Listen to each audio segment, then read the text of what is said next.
sprawdzić. Spróbujmy sprawdzić, od jakiego wiatru turbinka ruszy.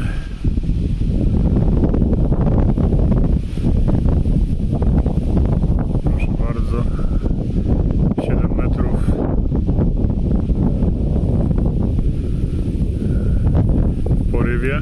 No i to wystarczy, żeby ją rozkręcić.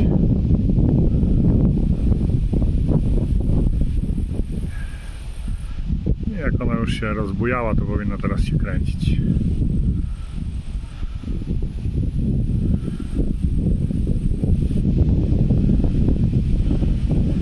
Mamy 6,6 metra na sekundę poryw.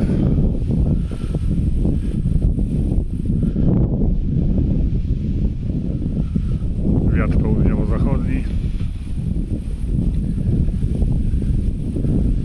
I leci sobie coraz mocniej.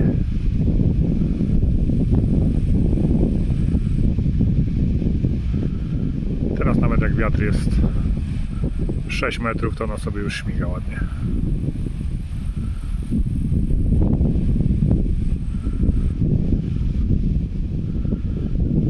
Prędkość wiatru cały czas utrzymuje się 5 do 6-7 metrów na sekundę. Porywy oczywiście, a tak standardowo średnio około 5 metrów.